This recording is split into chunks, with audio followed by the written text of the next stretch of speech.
este momento se encuentra todo dispuesto para que continúe esta sesión ordinaria del Tribunal Constitucional de nuestro país con las acciones de inconstitucionalidad 146 y 147 diagonal 2007. Damos paso a la sesión.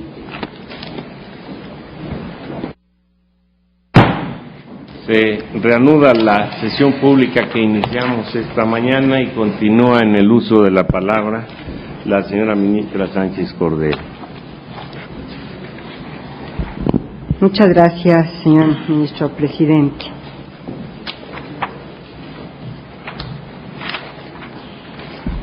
El proyecto que se consulta propone que el derecho a la vida es preeminente, absoluto y que no puede ser restringido por ningún otro.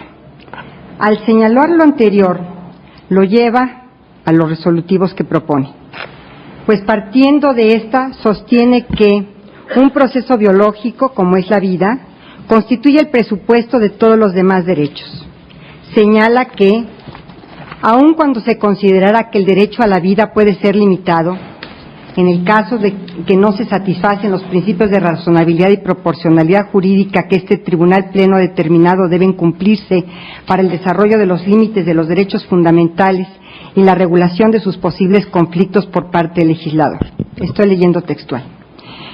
Se abunda en el proyecto que la limitación a una garantía individual debe, 1, perseguir una finalidad constitucionalmente legítima, 2, ser adecuada, idónea, apta y susceptible de alcanzar el fin perseguido, 3, ser necesaria, es decir, suficiente para alcanzar la finalidad constitucionalmente legítima, de tal forma que no implique una carga desmedida e injustificada para el gobernado. Y por último, ser razonable, de tal forma que cuando más intenso sea el límite de la garantía individual, mayor debe ser el peso o jerarquía de las razones constitucionales que justifiquen dicha intervención.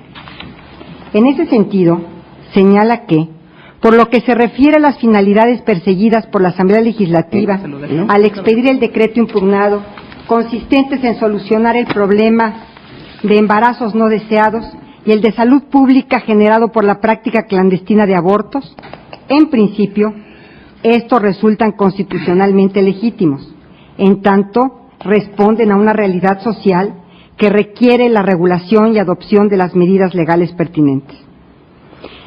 En cuanto al segundo requisito, al que se somete a examen la norma, consistente en que la medida restrictiva sea idónea, apta, adecuada y susceptible de alcanzar el fin perseguido establecido en el párrafo anterior, el proyecto señala que las normas reclamadas, consistentes en la reformulación del tipo penal de aborto para dejar a la mujer en libertad de interrumpir su embarazo hasta la 12ª semana de gestación y definir el concepto de embarazo como la parte del proceso de la reproducción humana que comienza con la implantación del embrión en el endometrio, no resultan adecuadas para lograr los fines perseguidos, pues nulifican en forma absoluta el derecho a la vida del nasciturus en el periodo comprendido desde la fecundación hasta finalizar la 12ª semana de gestación, computadas las semanas a partir de la implantación del embrión en el endometrio, además de constituir una medida que pone en riesgo la vida y la salud de la madre. El proyecto sostiene que no se cumple con el requisito de idoneidad, en esencia porque a. se priva absolutamente de la vida al producto de la concepción, b. da un trato discriminatorio por razones de edad gestacional, violando con ello la garantía de igualdad, c. atenta contra el derecho a la protección de la salud de la mujer, d. las razones de índole económica no pueden vulnerar al derecho fundamental, e. el Estado no puede permitir ni mucho menos realizar una conducta contraria al derecho a la vida.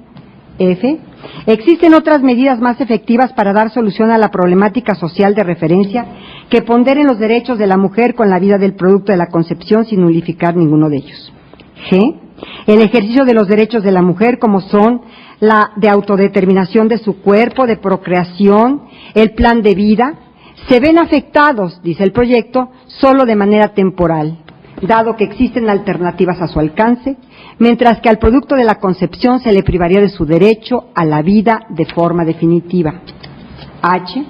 No resulta adecuada la medida, pues el principio de igualdad entre hombre y mujer impone al legislador la obligación de hacer solo aquellas distinciones que resultan justificadas y proporcionadas con motivo de su diferente realidad biológica y que tiendan a la protección a la familia.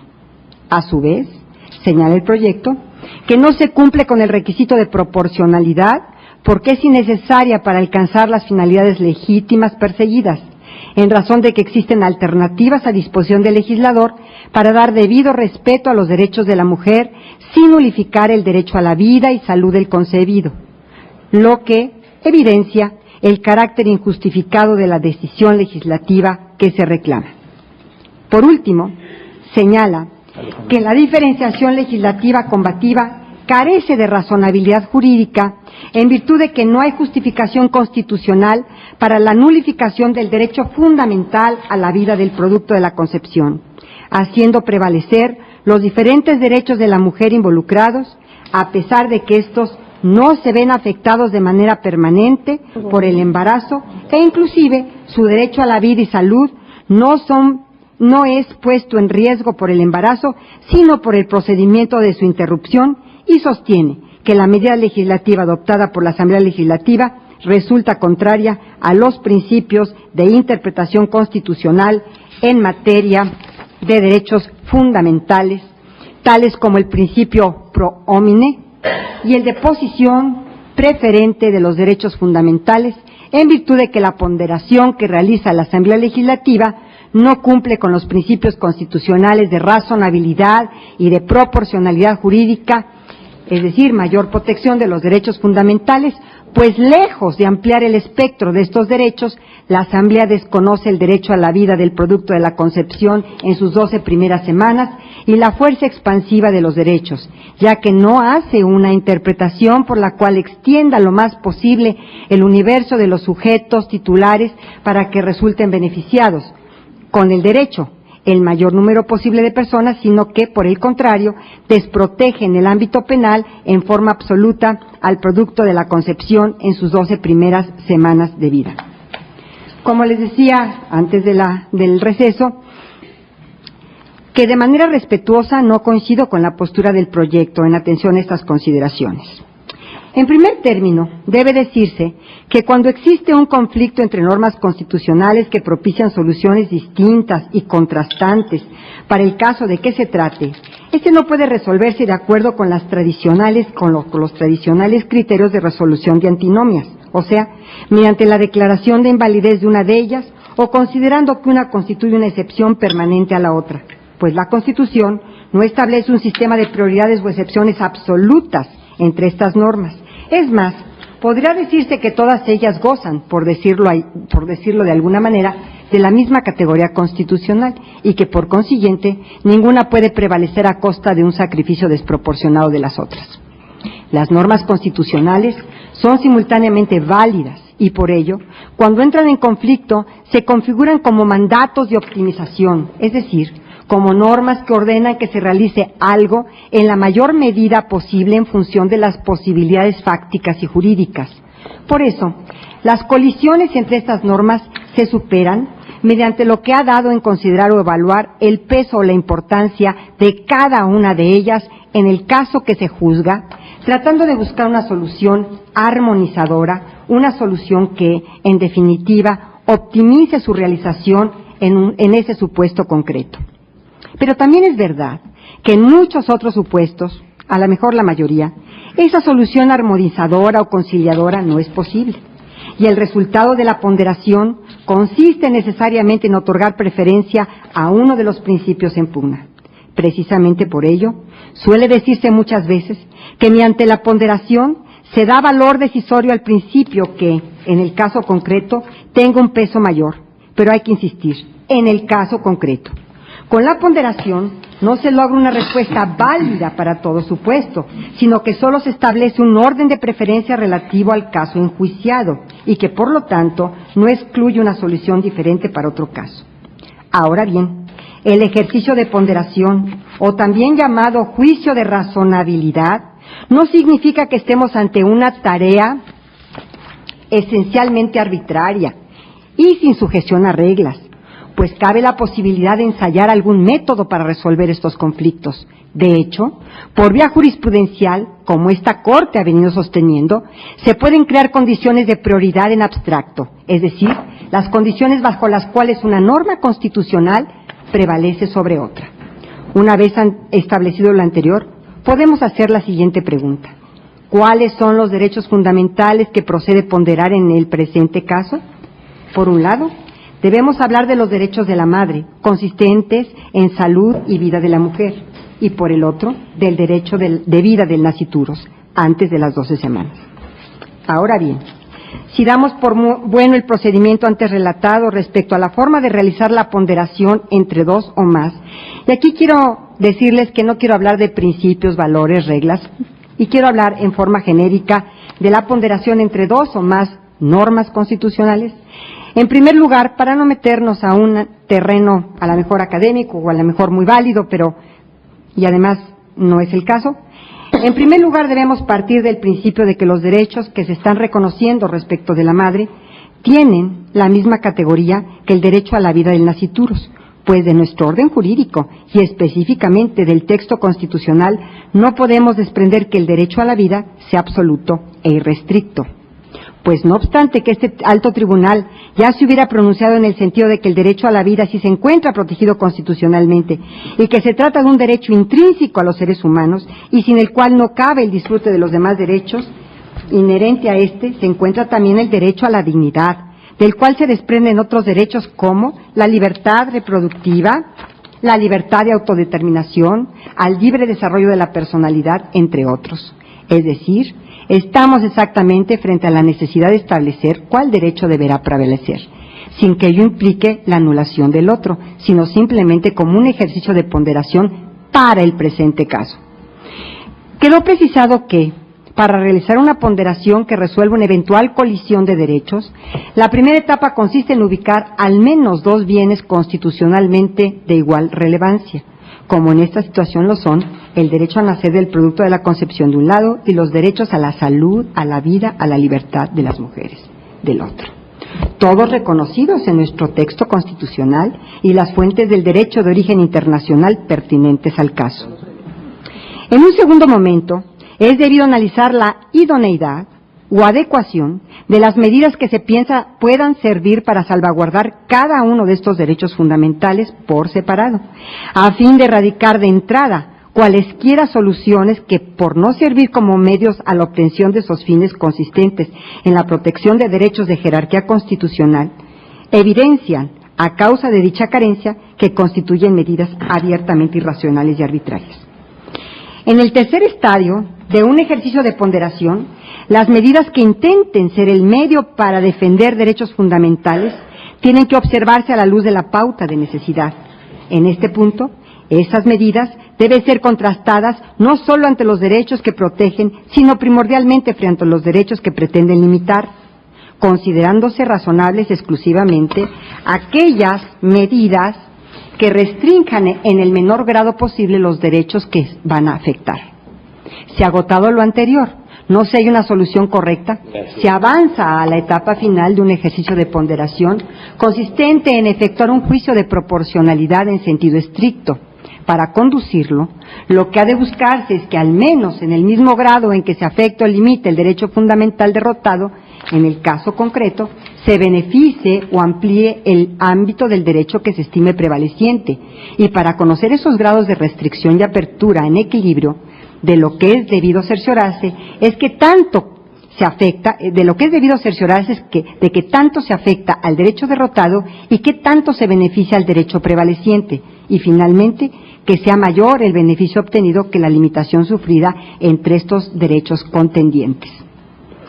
A partir de esto, se puede observar a la perfección que se está en presencia de lo que en algún sector de la doctrina se ha denominado como caso trágico, toda vez que, impuesto el embarazo por el propio Estado a través de la vía de la penalización de su interrupción, las mujeres irremediablemente tienen que continuar con un embarazo no deseado y en ese sentido se les expone a diversas afectaciones a su salud física y mental, siendo la más grave e incluso con peligro de muerte la práctica de un procedimiento de aborto clandestino.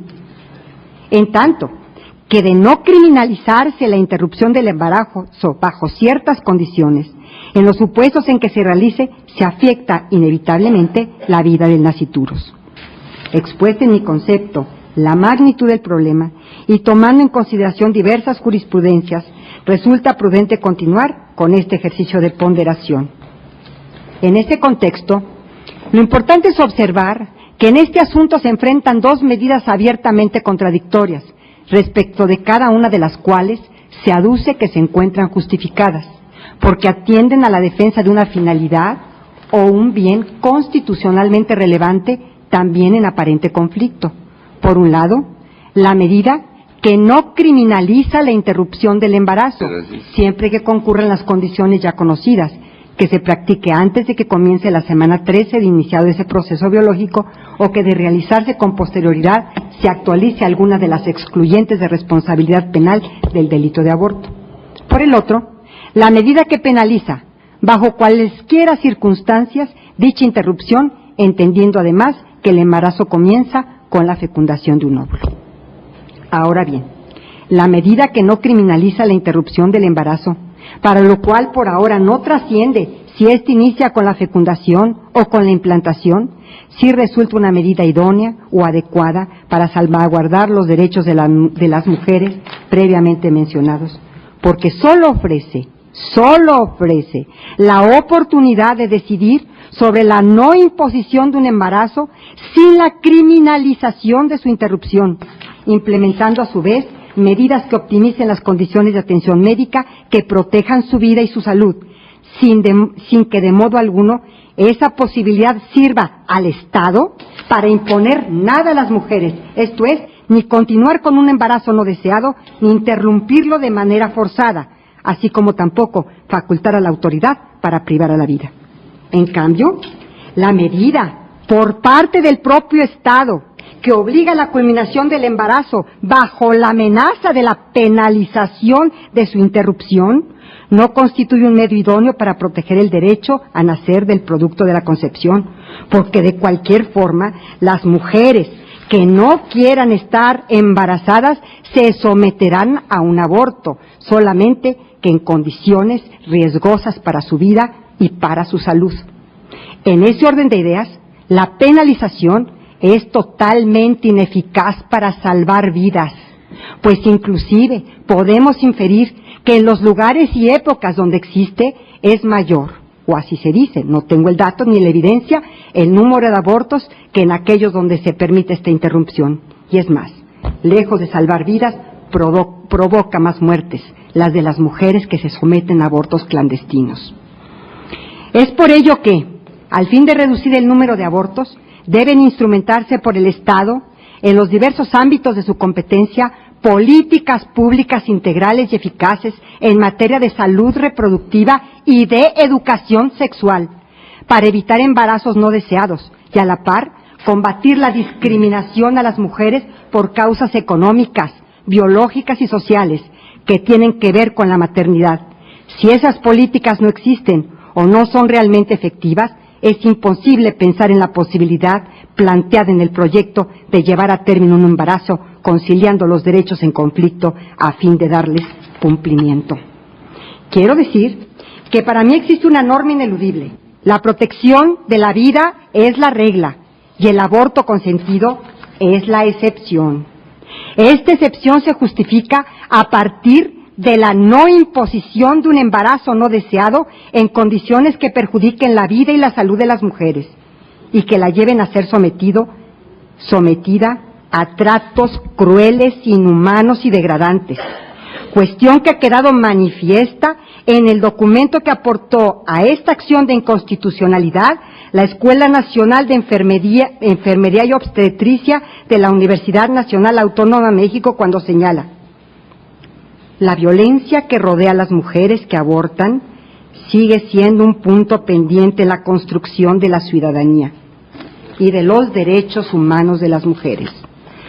Pues en las instituciones de salud, a las mujeres que abortan se les descalifica, se les señala, se les estigmatiza, se les maltrata, se les violenta verbal y actitudinalmente, se les aísla, se les atiende al final, se les culpa, se les grita, se les trata como delincuentes o como sospechosos de haberse provocado a propósito el aborto.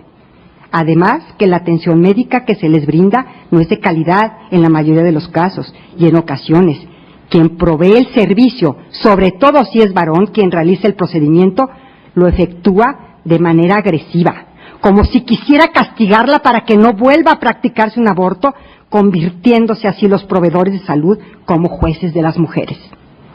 Aquí termina la cita de la Escuela de Enfermería.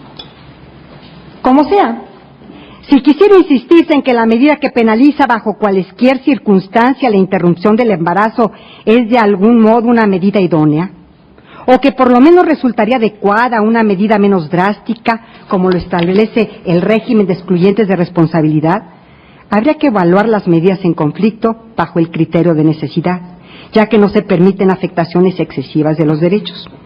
Ahora, si bien es claro que la imposición de un embarazo es la medida más dañina para los derechos de las mujeres aquí invocados, pues los elimina, igual de fácil resulta apreciar que pretender emplear la penalización como su respaldo cuando se lleva a cabo antes de las 12 semanas de gestación no se ajusta a la pauta de necesidad en razón de que provoca la afectación de los mencionados derechos, ya que, tomando en cuenta que el derecho penal es una medida, como lo decía el ministro Silva Mesa, de última ratio, se estaría sometiendo a una mujer a un proceso penal en el cual, en su caso, pudiera llegar a ser restrictivo de la libertad. Y aunque decidiera el juez no imponerle la privación de la libertad, el hecho de someterla a un proceso penal es ya, por sí misma, criminalizarla. Lamentablemente, en el otro extremo de la balanza, también habrá de reconocerse que la posibilidad de interrumpir un embarazo hasta la 12ª semana de gestación constituye la medida más dañina para el derecho a nacer del producto de la concepción, pues niega de raíz ese derecho. Sin embargo, debe reconocerse que, al establecerse la temporalidad para la práctica de un aborto, ello encuentra sustento científico y también en el hecho de que entre mayor sea el tiempo de gestación, mayor será el peligro para la vida y la salud de la mujer, y a menor tiempo de gestación ese riesgo será menor. A causa de lo anterior, pero sin olvidar que ha quedado comprobado que la imposición del embarazo por parte del Estado, a través de la penalización de su interrupción, no resulta una medida adecuada, además de ser excesiva. Importa seguir entonces adelante con un juicio de ponderación como el presente para terminar de demostrar que, por trágico que sea, no criminalizar esa interrupción en los supuestos regulados en la legislación del Distrito Federal no resulta una opción inconstitucional como lo sería su contraria. Ello es así porque de seguirse un juicio de ponderación, de proporcionalidad en estricto sentido, debido es concluir que prevalecen en el caso concreto los derechos fundamentales a la salud, a la vida y a la libertad de las mujeres, encima del derecho a nacer del producto de la concepción. El razonamiento que sostiene tal conclusión encuentra a su vez soporte en el hecho de que la culminación del embarazo es únicamente una posibilidad, en tanto que la afectación producida por la imposición del embarazo es una realidad, como real es el peligro al que se sometería a las mujeres en su vida, en su salud y en su libertad con la penalización. Nuevamente, viene a cuenta que se está ante un caso trágico, toda vez que las afectaciones a los derechos en conflicto son igualmente graves. La interrupción del embarazo termina con el derecho a nacer del producto de la concepción, tanto como su imposición a través de la penalización llega a privar de la libertad a la mujer, por más que la afectación resulte de este proceso sea, como lo dice el proyecto, meramente temporal. Sin embargo, a mi juicio, esa afectación es definitiva, es permanente, pues se altera su vida laboral, familiar, educativa, profesional, social, su vida en su integridad. En esta encrucijada, debe buscarse la solución del conflicto a partir del contraste de la menor afectación de los derechos fundamentales enfrentados. Así, de obligarse a las mujeres a culminar un embarazo no deseado, dejando de lado sus derechos, el beneficio que podría seguirse para el derecho de nacer del producto de la concepción de cualquier modo permanecería incierto, no tanto porque la persona que se le impusiera un embarazo podría tener la suficiente determinación para someterse a un aborto clandestino, sino por el innegable hecho de que continuaría latente la posibilidad de que tal embarazo no concluyera, por diversas razones, entre ellas las razones naturales, ya que el derecho a nacer tiene por base una contingencia. Por lo mismo, los beneficios para ese derecho únicamente son contingentes. En cambio, tratándose de los derechos de las mujeres involucradas en este debate, los beneficios que obtendrían de continuar permitiéndose en ciertas condiciones la interrupción legal del embarazo no dependen de incertidumbre alguna.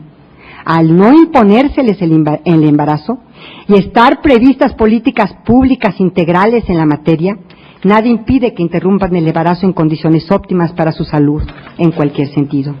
Todo lo cual inclina la balanza de constitucionalidad de la legislación a favor de la legislación examinada, como debe ser si no se olvida que, por una parte, se está ante personas reales, mientras que enfrente hay solo eventuales personas.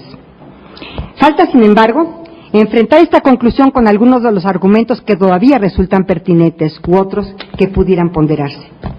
Uno de ellos tiene que ver con el uso de un argumento de tipo kantiano, que un lenguaje jurídico se traduce en recordar que ningún derecho puede ejercerse en perjuicio de terceras personas, que las libertades encuentran su límite en donde inician las de los demás, razón por la cual los derechos de las mujeres no pueden ser invocados para privar del derecho a nacer del que es titular del producto de la concepción.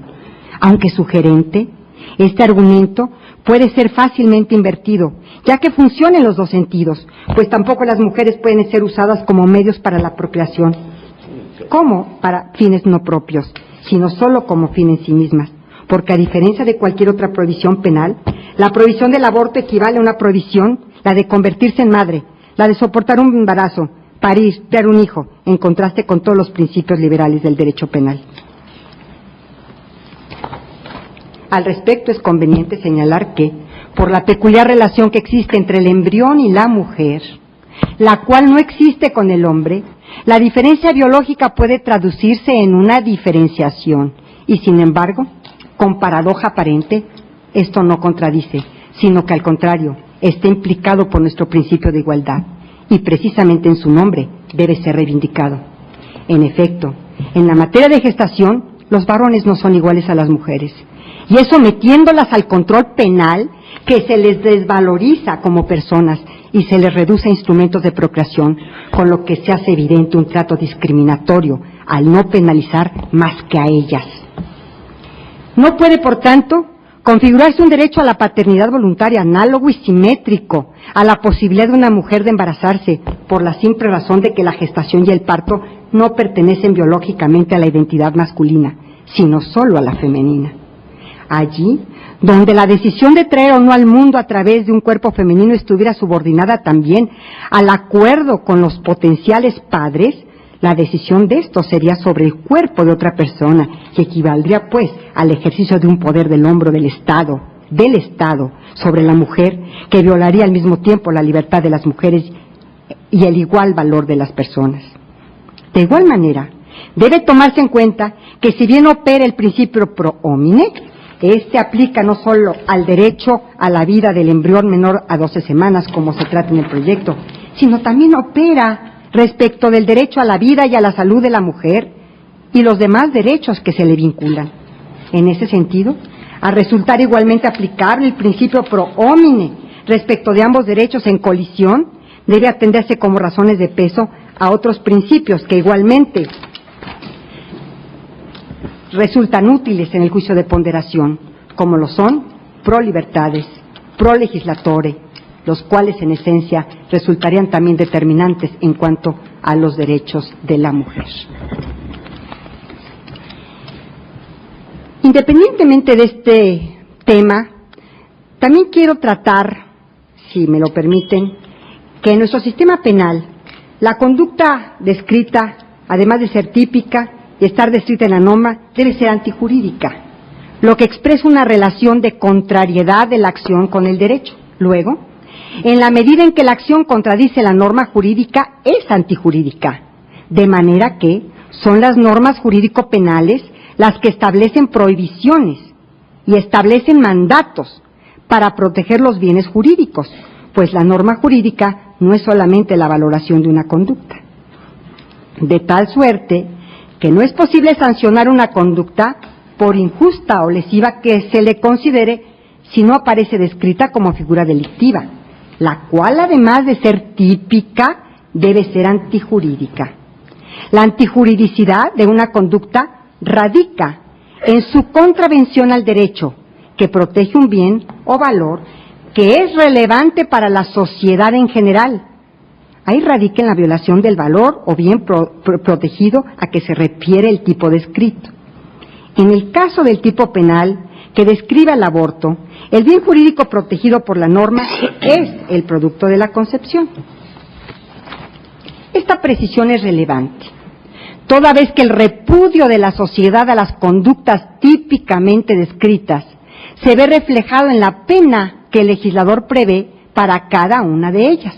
Así, existe una relación entre la gravedad del injusto y la pena que le corresponde, atendiendo al daño o perjuicio causado a la sociedad y al rechazo que en la misma produce. Asimismo, la existencia de las descripciones típicas y antijurídicas se justifica en la medida que el reproche de la sociedad a dichas conductas se encuentra vigente, lo que en el caso del aborto no sucede. Como se pone de manifiesto ante el escaso número de procesos que se instruyen y sentencias que se dictan respecto de dicho delito, cuyo número puede apreciarse con los datos aportados durante la instrucción. En base a los datos obtenidos en mi ponencia del informe rendido por el Tribunal Superior de Justicia del Distrito Federal, porque obviamente el amparo, hay muchos amparos en relación a una sola causa, se puede afirmar que en los 15 años que comprende dicho informe, se han instruido 90 causas penales, de las cuales 52 se siguieron en contra de mujeres, 16 en contra de esposos, concubinos y padres, los cuales fueron cometidos con violencia, y en 9 se sentenció a médicos o comadronas, y el resto, 14, fueron cometidos de manera culposa y bajo diversas circunstancias. Lo anterior indica una actitud pasiva o de tolerancia por parte de la sociedad ante la realización de dicha conducta, que no la denuncia, ni se encuentra interesada en su persecución o castigo, lo que conlleva a una ineficacia de la norma penal al tener una escasa aplicación en la práctica. En efecto, una conducta es antijurídica cuando la comunidad formula en su contra un juicio de valor negativo, un juicio de desvalor, y no está acreditada una causa de justificación de la misma. La conducta antijurídica se constituye con 2 elementos: la lesión de un bien o interés jurídico y la ofensa a los valores de la comunidad que hace la conducta intolerable para la misma y por ende punible. Por tanto, el aborto como tal atenta contra el bien jurídico que es el producto de la concepción. Sin embargo, la escasa existencia de procesos penales instaurados respecto de dicho delito indica que no existe reproche social ante esta conducta, como para considerar una conducta típica y sobre todo punible y criminalizable, cuando el mismo se practica durante las primeras semanas de embarazo, pues el rechazo social es contrario, como sucede en etapas más avanzadas de la gestación. Quienes se enteran de la realización de un aborto en etapas tempranas de la gestación no lo denuncian. La actitud que adopta la sociedad en su conjunto es indicativo que considera que el aborto, que no considera que el aborto es antijurídico y que no encuentra cabida en el campo del derecho penal como una conducta punible. Esto es, la vigencia de una norma que sanciona determinada conducta radica en el rechazo que produce en la comunidad. Tenemos en este momento ejemplos lamentabilísimos de secuestros y del rechazo que produce en la comunidad y que quiere que se sancione esta conducta. En el caso del aborto, esta conducta, esta norma y este rechazo que se produce en la comunidad no se denuncia, lo que se ve reflejado, por una parte, en que la imposición de las penas y por otra en la denuncia social ante hechos sobre los cuales se siente la sociedad particularmente agraviada.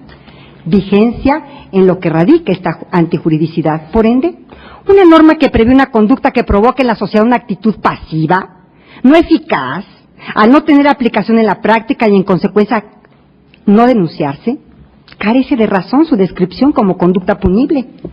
Considero que mantener en nuestros códigos una norma carente de vigencia, que no se aplica, manda un mensaje equivocado. Le dice a la sociedad que la ley penal no es necesaria y únicamente una norma coactiva de aplicación forzosa, sino que también puede ser el lugar adecuado para ubicar nuestras preferencias, nuestras convicciones o nuestros valores. Entonces, el aborto hasta las 12 semanas de gestación es una conducta que actualmente no resulta reprochable por la sociedad y, por ende, carece de uno de los elementos necesarios para considerarla punible, ya que ha dejado de ser antijurídica.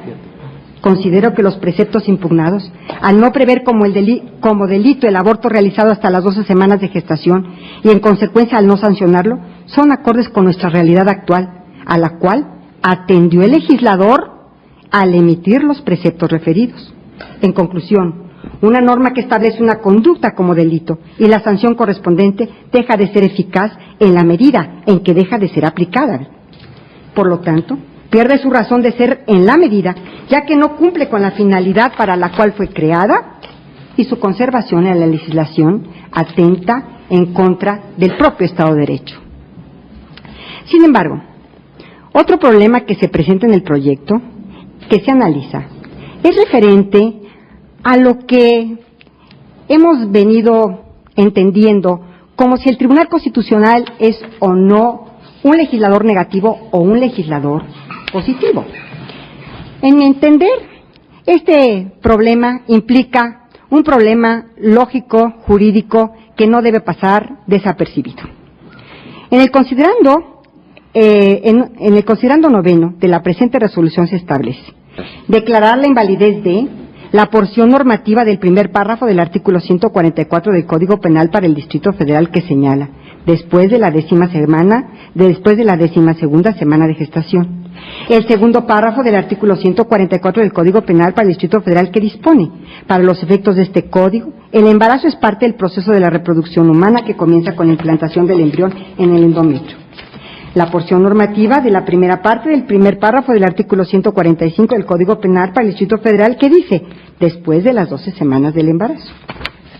Artículo tercero transitorio del decreto impugnado en su integridad que dispone, el jefe de gobierno del Distrito Federal deberá expedir la adecuación a los lineamientos generales de organización y operación de los servicios de salud relacionados con la interrupción del embarazo en el Distrito Federal en un lapso de 60 días. Como consecuencia de las porciones normativas declaradas inválidas, el proyecto propone que los preceptos quedarán en los términos siguientes. Código Penal para el Distrito Federal, artículo 144. Aborto es la interrupción del embarazo. Artículo 145. Se impondrán de 3 a 6 meses de prisión o de 100 a 300 días de trabajos a favor de la comunidad a la mujer que voluntariamente practique su aborto o consienta en que otro la haga abortar. En este caso, el delito de aborto solo se sancionará cuando se haya consumado. Al que quisiera abortar a una mujer, con el consentimiento de ésta, se le impondrá de 1 a 3 años de prisión.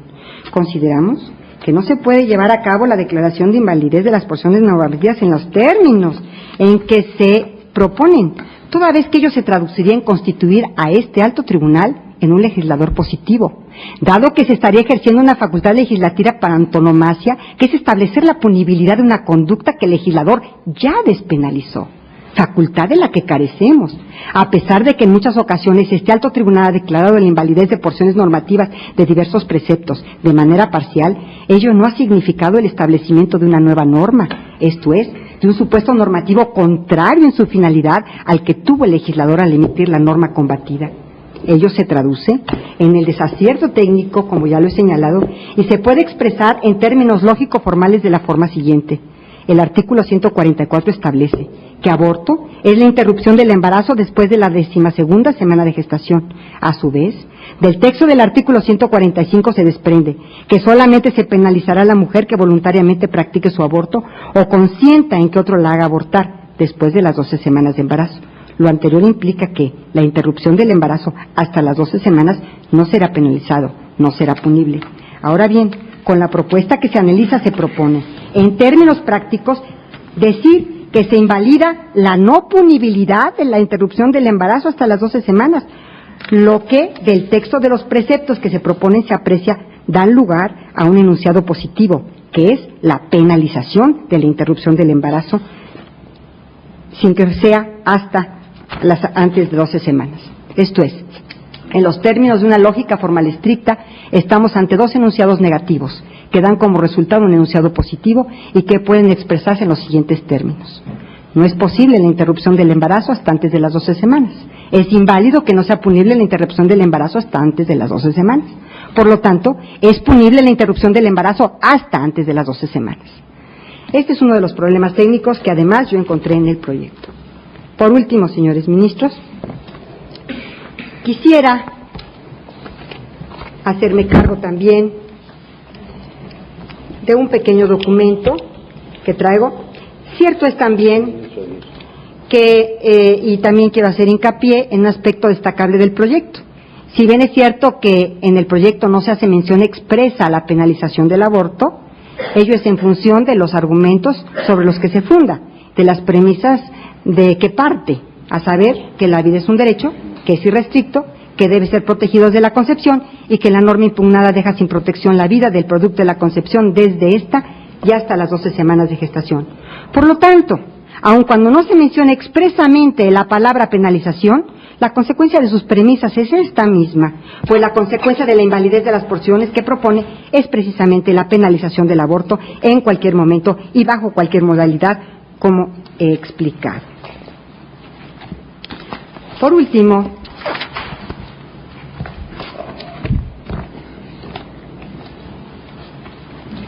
no encuentro mi documento.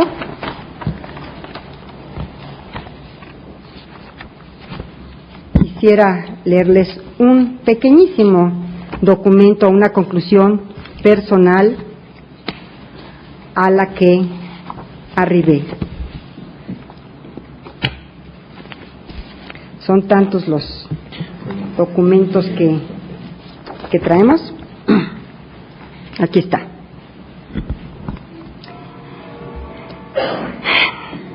Nadie puede ir en contra de la vida. Nadie. La vida es un portento, es un don, es el proceso que nos tiene aquí, discutiendo sobre sus inicios, sobre su preservación, sobre su continuidad y sobre su valor. La vida humana es un proceso iniciado hace miles de años, miles de millones de años. La organización de millones de elementos que han crecido, se han reproducido, han evolucionado. Sobre la vida como un hecho, como un suceso, hay muchas cosas que se han dicho y hay otras muchas por decir. Pero la cuestión esencial a dilucidar en esta acción de inconstitucionalidad no es si existe un individuo en el que se pueda reconocer auténtica vida humana antes de la 12ª semana de gestación. Esa cuestión que escapa, como hemos visto a lo largo de la historia, a todo debate, no puede ni debe ser dilucidada por un tribunal constitucional. No es el tema concreto de esta acción. El tema de fondo, el jurídico, es la determinación de sancionar mediante el proceso penal una conducta que, socialmente, ha quedado despenalizada y que nos hace, por ese hecho, confrontar los límites de las facultades de la legislatura del Distrito Federal en la ponderación de dos grupos de derechos indiscutibles, los de la madre y los de la vida que se encuentran en gestación. Por ello, mis razones son, como las he manifestado, de orden jurídico. Se resuelven en la ponderación de ambos grupos de derechos. Pero los argumentos van mucho más allá de la mera cuestión jurídica, que me parece resoluble por vía de la ponderación en el caso concreto. Todos los que han participado en las audiencias públicas, todos han coincidido que nadie quiere practicar un aborto. Todos los participantes han estado de acuerdo en que no es un problema fácil. Todos han dicho que las mujeres no quieren abortar. Todos han dicho que están a favor de la vida. Si esa es la coincidencia, ¿por qué penalizar? Si estamos de acuerdo en que el aborto es un problema de tal magnitud y complejidad que nos rebasa como sociedad, ¿para qué encarcelar a las mujeres? Una manera eficaz de ayudar a las mujeres que abortan y dar una solución a ese problema social es despenalizar el aborto, legislarlo, sacarlo de la clandestinidad para poder enfrentarlo y poder remediarlo. al menos para conocer su magnitud real y para evitar todos los males que lleva consigo, como la muerte de muchas mujeres que no abortan por maldad, ni tampoco por delincuencia, sino por desesperación y porque la carga les es insoportable. Al contrario, son mujeres que necesitan ayuda, que afrontan el hecho de deshacerse de un hijo que gestan y que sufren los remordimientos que a muchas les quedan de por vida, por razones urgentes y graves que no pueden manejar solas. Encima de la pena que ya tienen dentro y de la situación de gravedad que afrontan, se les impone la pena legal. No es humano, pero es lo que deberían enfrentar y solucionar los legisladores civiles, no la moralidad o la inmoralidad del aborto. Los daños sociales del aborto clandestino son inmensos, pero la penalización del aborto no va a remediarlo ni a desterrarlo, solo va a hacerlo más hábilmente clandestino. Así se oculta el problema a los ojos de la sociedad. Si pretendemos criminalizar a las mujeres que abortan y someterlas a un proceso penal, aun cuando no se les prive de su libertad, sí se les criminaliza al someterlas a un proceso penal, aun cuando la pena pueda ser sustituida. La inhibición o la supresión de la sanción penal, de esta sanción penal, no origina, ni suscita, ni ocasiona, ni persuade, ni sugiere, ni promueve, ni impulsa ninguna conducta. Se encuentran, como todos lo sabemos, hoy más que nunca en discusión, los límites y la eficacia de la sanción penal como disuasiva de comportamientos antisociales y antijurídicos. Por ello es importante que este argumento quede explicitado y de tal manera que no quede duda respecto a la no criminalización de la sociedad hacia las mujeres que cometen esta conducta antes de las 12 semanas de embarazo. Criminalizar esta conducta solo lleva a concluir que son contados los casos en los que se ha llevado a proceso a una mujer por ese delito.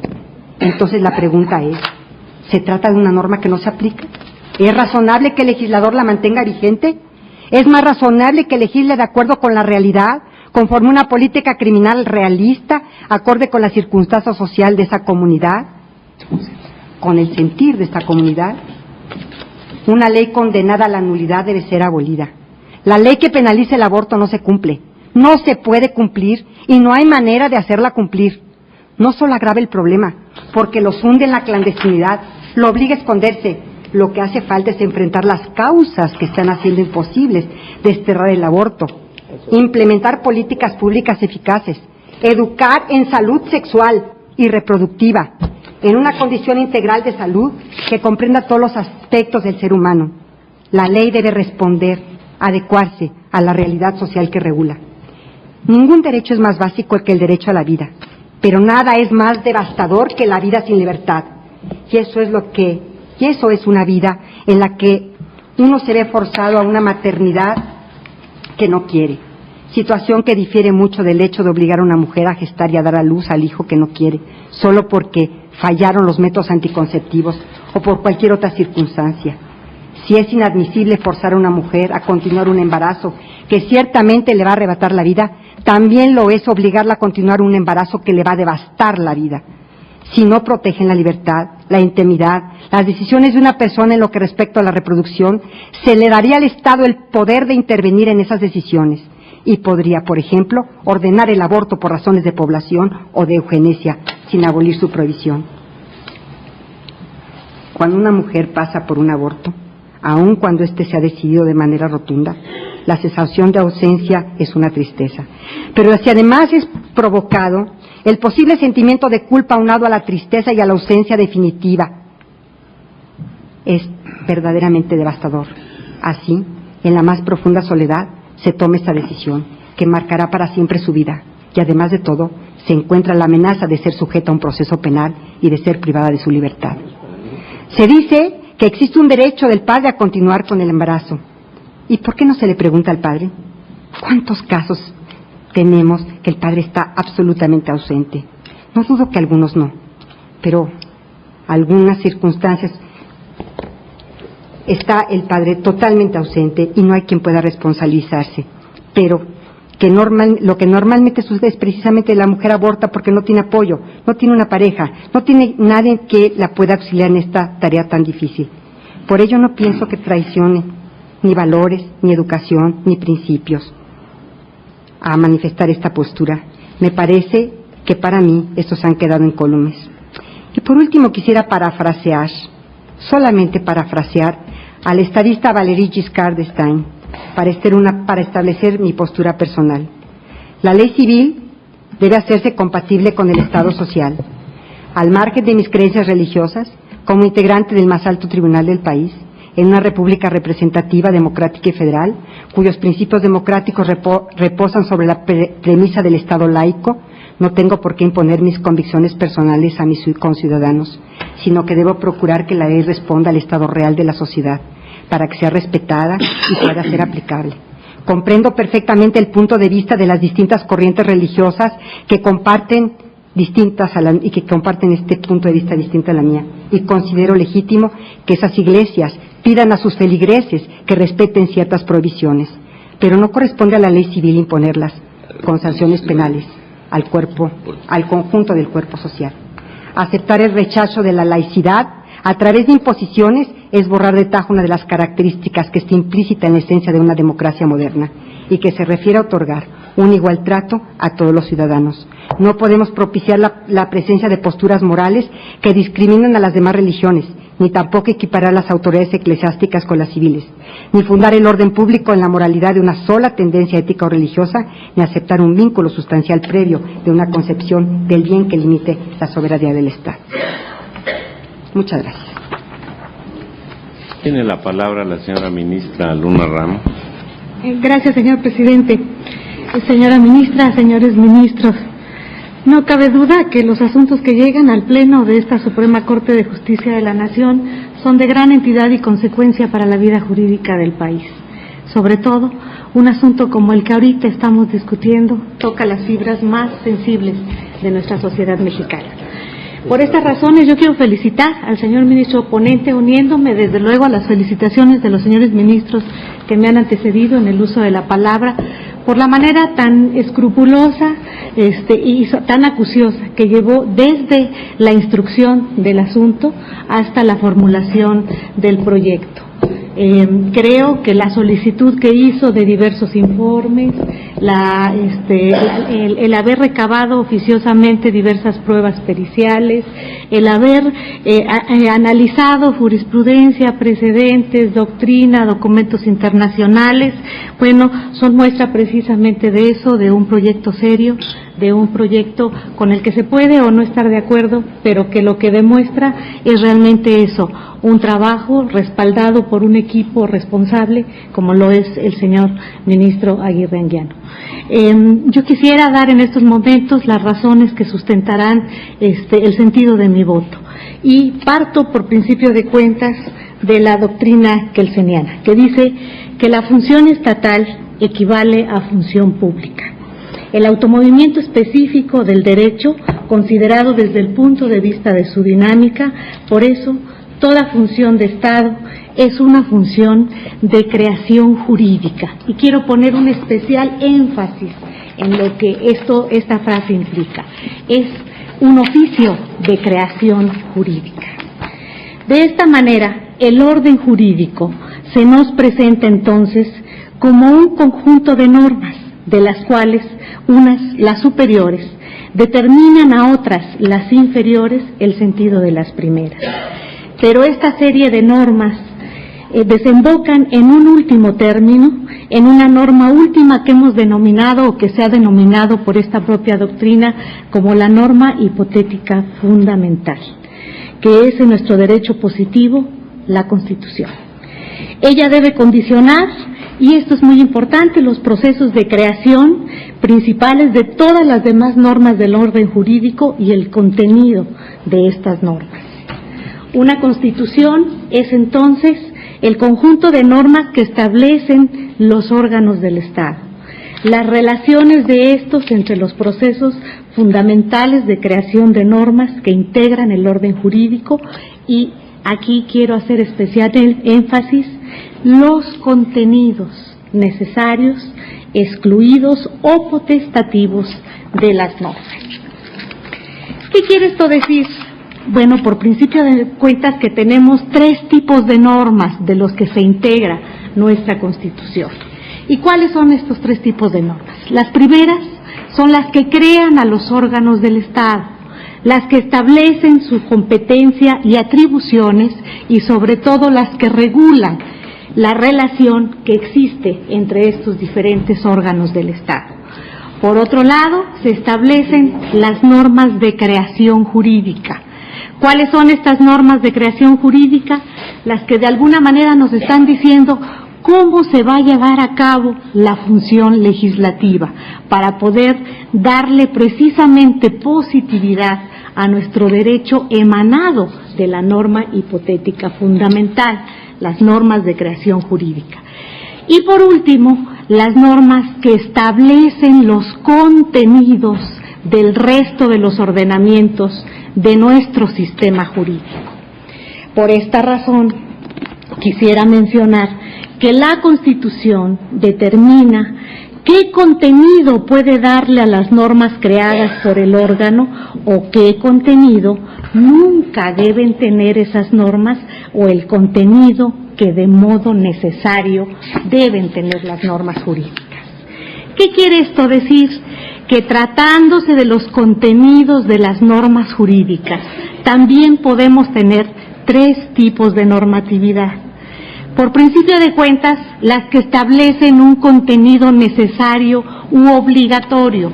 ¿Cuáles son esas normas que se establecen con un contenido necesario u obligatorio? Cito un ejemplo. El artículo 14 constitucional está determinando que en todo procedimiento administrativo o jurisdiccional que tenga como consecuencia un acto de privación para cualquier gobernado, tiene que otorgarle la garantía de audiencia. Este es un contenido necesario u obligatorio para todas aquellas normas que de alguna manera establezcan un procedimiento administrativo o jurisdiccional tendente a que precisamente a obtener un acto de privación respecto de un particular. Por otro lado, y además también debo de mencionar que dentro de estas normas obligatorias o necesarias, se establecen, como en la mañana señalaba el señor ministro Cosío, algunos artículos específicos de la Constitución en los que de manera tajante establecen estas conductas deben ser penalizadas por la autoridad competente. Está estableciendo ya de antemano la Constitución el tipo relacionado con el delito específico. Estas son las normas de contenido necesario u obligatorio. Pero también hay normas que pueden ser de contenido prohibitivo. ¿Cuáles son las normas de contenido prohibitivo? Nosotros vemos antes en el artículo 2 de la Constitución, ahora en el artículo 1 constitucional, que se prohíbe la esclavitud en nuestro sistema jurídico mexicano. Bueno, pues tan sencillo como que la norma que establezca esta situación está siendo contraria a la Constitución, está siendo contraria a un establecimiento de prohibición determinado por la propia Constitución. Pero también hay otras normas que son muy importantes, las de contenido optativo. ¿Cuáles son las normas de contenido optativo? Las normas de contenido optativo son aquellas que en un momento dado quedan a criterio del legislador ordinario. ¿Por qué razón? Porque nuestra Constitución no está determinando un contenido necesario o obligatorio, ni está determinando un contenido prohibitivo. De tal manera que está dejando al arbitrio, no a la arbitrariedad, al arbitrio del legislador ordinario la posibilidad de establecer este tipo de normas, ponderando en un momento dado cómo debe establecer estas normas, con la única limitante de que estas normas pueden verse restringidas por las garantías individuales. Bien, estableciendo cuáles son las normas de contenido de nuestra Constitución, yo diría que, como todos ustedes saben, hay dos partes de nuestra Constitución, la parte orgánica y la parte dogmática. Por lo que hace a las normas que crean órganos y a las normas que establecen los procedimientos de creación jurídica, están referidas a la parte orgánica de nuestra Constitución.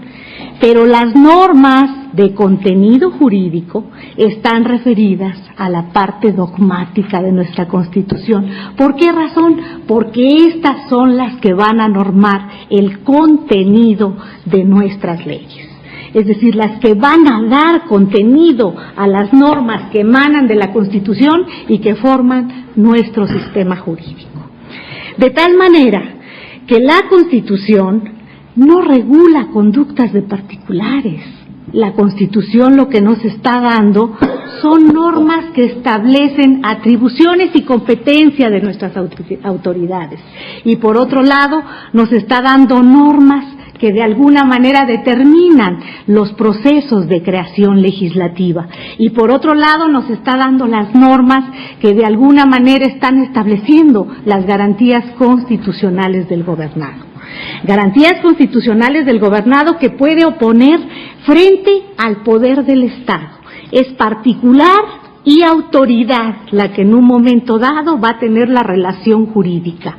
Existen muchos tipos más de normas, derechos humanos, normas programáticas, aun cuando el ministro Cosío no coincide conmigo en este aspecto, pero existen normas programáticas, existen derechos humanos, existen derechos sociales, pero ¿qué es lo que nos importa para efectos de hacer valer este derecho? Que esté positivizado, que esté dentro de nuestro derecho positivo. ¿Para qué?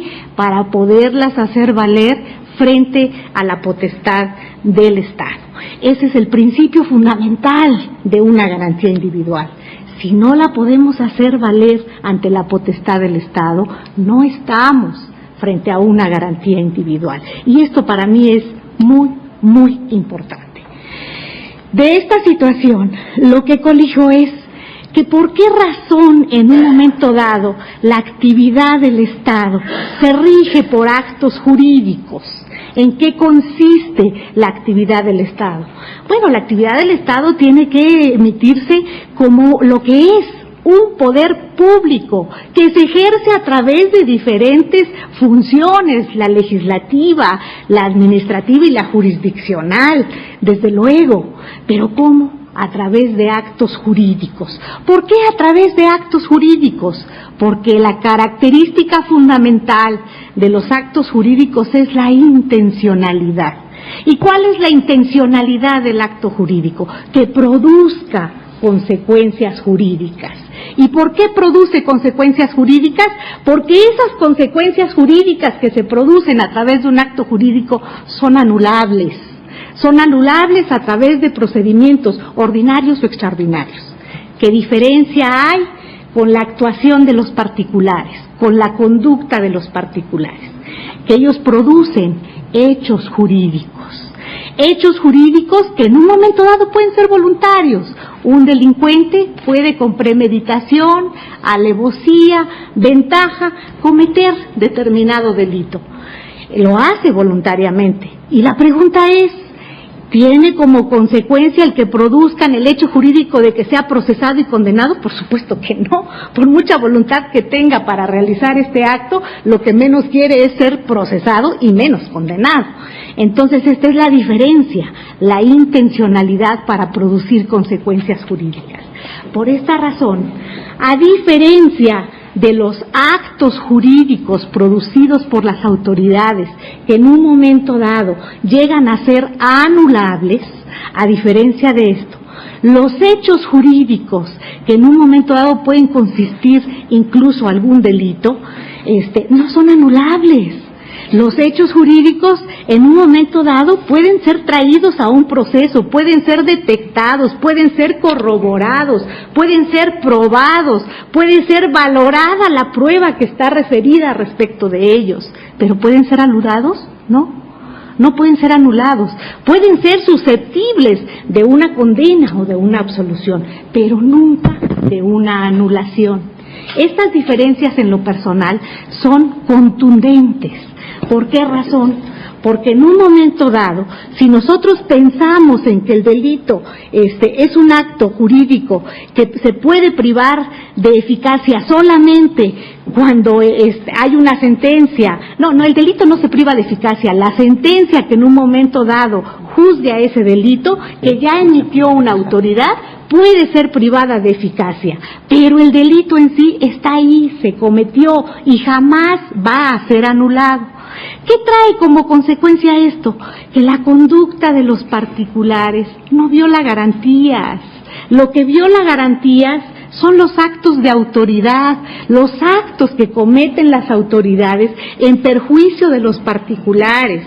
Pero los actos delictivos que pueden o no llegarse a cometer por un particular no es una violación de garantías, es un delito que tiene como consecuencia que exista un procedimiento y que en un momento dado pueda llegar a ser condenado, pero no existe una violación de garantías.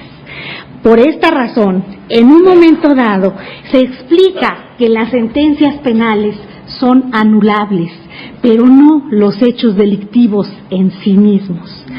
¿Y esto qué indica? Bueno, que al final de cuentas, estos hechos jurídicos tienen que estar en relación directa ¿con qué? Con la conducta que en un momento dado indujo al particular, pero no con la actuación de la autoridad responsable o con la actuación de la autoridad específica. ¿Por qué razón? Porque, repito, para que en un momento dado podamos pensar que estamos dentro de un procedimiento de carácter constitucional en el que debemos juzgar si esto es o no acorde con la Constitución, tendríamos primero que nada que determinar que estamos frente a un acto de autoridad. Y en el caso de la comisión de un delito, será el acto de un particular. Mucho se ha mencionado que si la Constitución protege o no la vida. Por supuesto que la protege, yo creo que de eso nadie tiene la menor duda. Sin embargo, la protege respecto de ¿qué? De la actuación de las autoridades, no de la actuación de los particulares. ¿Por qué razón? Porque si nosotros vemos cuáles son los artículos que de alguna manera se están refiriendo a la protección de la vida, llegamos a la conclusión de que anteriormente de que fuera reformado el artículo 14 constitucional, ¿qué era lo que establecía? Establecía que nadie podía ser privado de la vida, de la libertad, de las posesiones o derechos, si no era mediante juicio seguido ante tribunales competentes en los que tuviera oportunidad de ser oído y defendido en juicio. ¿Qué era lo que quería esto decir? No estaba diciendo la Constitución que no pudiera ser privado de la vida. Lo que estaba diciendo la Constitución era que si se privaba de la vida por la autoridad, donde en un procedimiento o en un proceso penal, que antes de privarlo de la vida había que escucharlo. Esto queda suprimido cuando en un momento dado se reforma el artículo 22 constitucional, que de alguna manera está derogando la pena de muerte. Se quita la pena de muerte y entonces se dice, en un momento dado, cuando cuando el legislador, el constituyente permanente elimina la pena de muerte, se está estableciendo más que nunca el reconocimiento del derecho a la vida. Sí, es totalmente cierto, pero ¿respecto de quién? Respecto de la actuación de las autoridades, donde en un procedimiento en el cual la condena correspondiente sería que esa persona fuera privada de la libertad. Si una autoridad ordena la privación de la vida de un particular, está protegido por la Constitución. Por supuesto que está prohibido por la Constitución. ¿Por qué razón? Porque la Constitución nos está dando como contenido de las normas que las autoridades no pueden privar de la vida a nadie. Pero está contenido en la Constitución que los particulares no pueden privar de la vida a alguien, ¿no?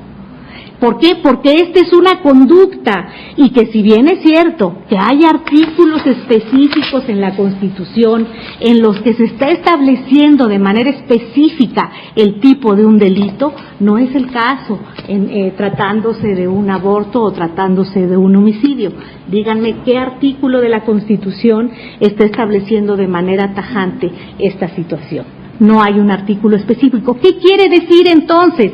Que si bien es cierto que hay algunos artículos de la Constitución que establecen de manera obligatoria o necesaria determinados tipos penales, como era, por ejemplo, el de violación a la correspondencia y algunos otros a los que se refirió el ministro Cosío, lo cierto es que la gran inmensidad de los tipos penales, díganme en qué artículo constitucional está establecido este tipo. ¿Cuál es la razón?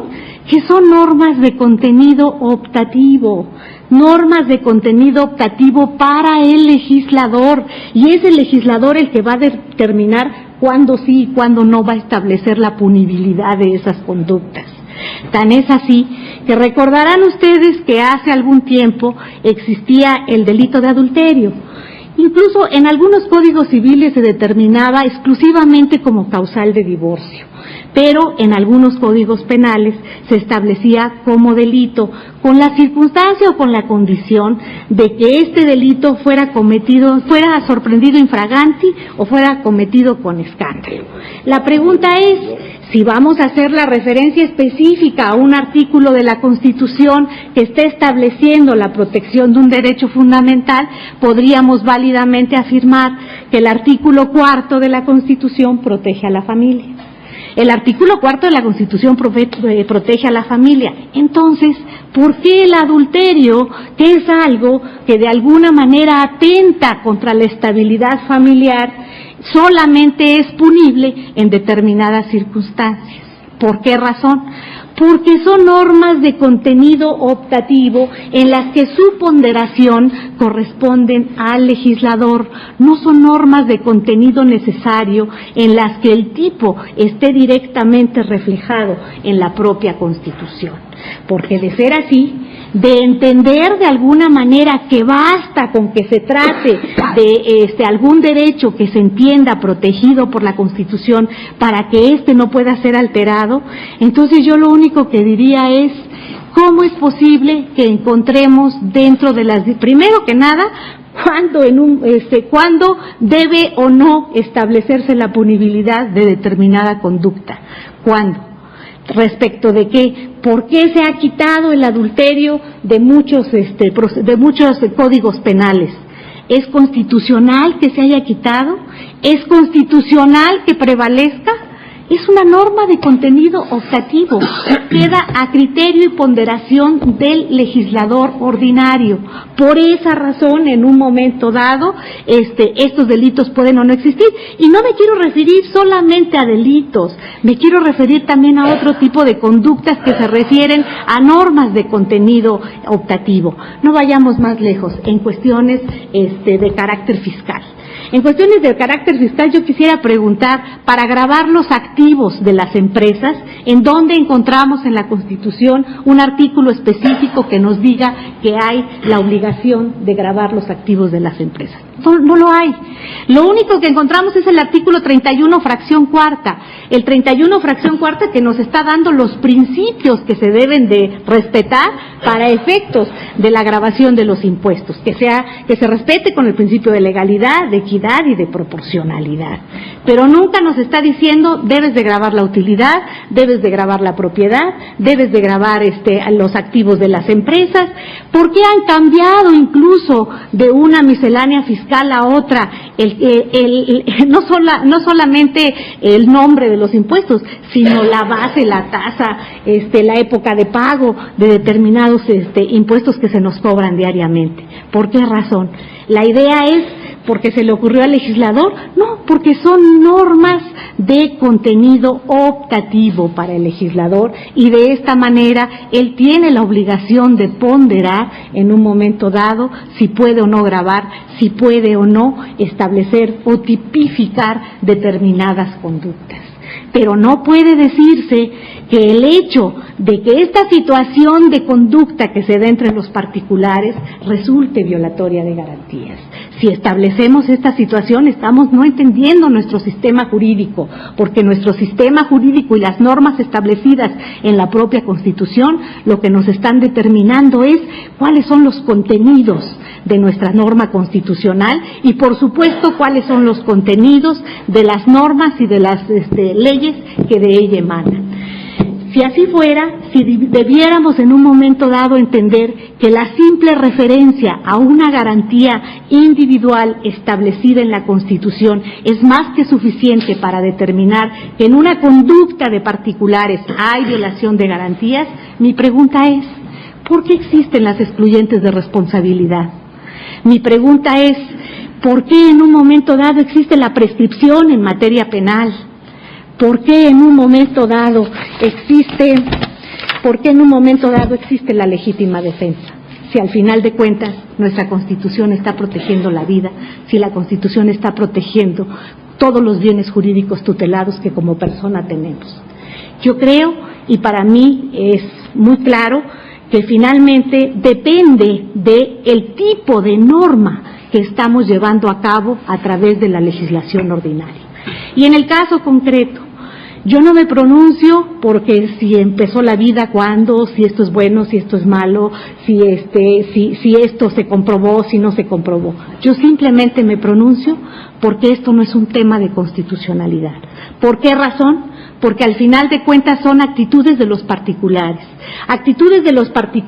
que no violentan garantías, que pueden constituir conductas delictivas, que es una cuestión totalmente diferente y que en un momento dado pueden o no ser punibles, pero que al final de cuentas, por ser el resultado de normas de contenido optativo, quedan al arbitrio y ponderación del legislador, a menos que haya una violación específica y directa a una garantía individual, que en este caso, debo mencionar, está enfocada de manera específica a la actuación de la autoridad, donde en un proceso o en un procedimiento de carácter penal que no se está dando en este momento y que finalmente es para el hecho de que si una persona está enjuiciada y en ese juicio la autoridad está determinando que se le imponga la pena de muerte, entonces sí se estaría violando garantías constitucionales, porque es a lo que se está refiriendo el artículo 22 de la Constitución y es lo que dejó de referirse en su momento el artículo 14 una vez que se abolió la pena de muerte.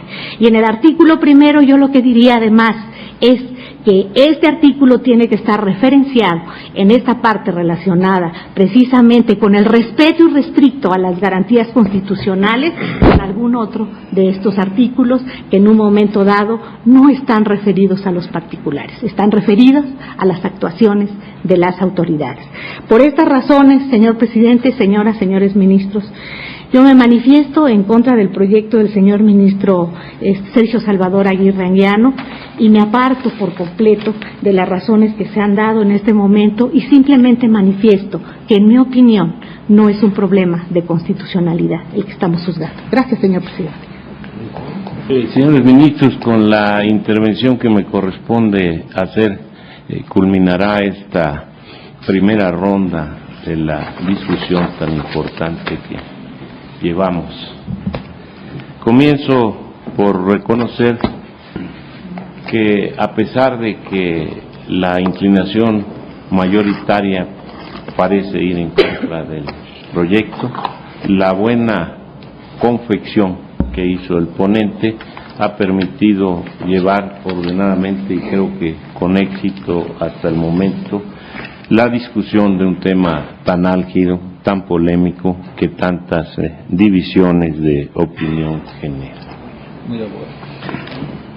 En el primer receso de esta mañana me pidió nuestro director de Comunicación Social que bajáramos los ministros de Comunicación Social y el presidente a saludar a quienes han estado cubriendo todas estas sesiones desde la sala de prensa y así lo hicimos. Relato el hecho porque ya casi de salida uno de los periodistas preguntó que si mi voto iba a ser como presidente, así, solo en esos términos, y dije que sí, y entonces él mismo comentó, es que es distinto como presidente que como ministro.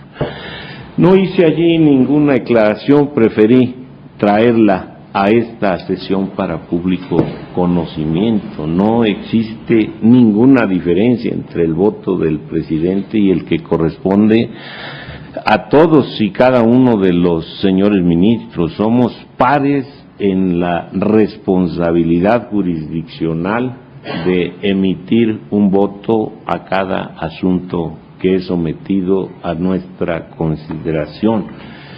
Por tanto, mis motivaciones serán las que manda el artículo 100 de la Constitución Federal. Esto es, atendiendo fundamentalmente a los principios de profesionalismo, de imparcialidad, de objetividad, y teniendo como meta final a la excelencia. Esta explicación justifica por qué, a pesar del número mayoritario de votos que ya se han registrado en contra del proyecto, yo voy a votar en favor de la propuesta y daré mi explicación en los siguientes términos.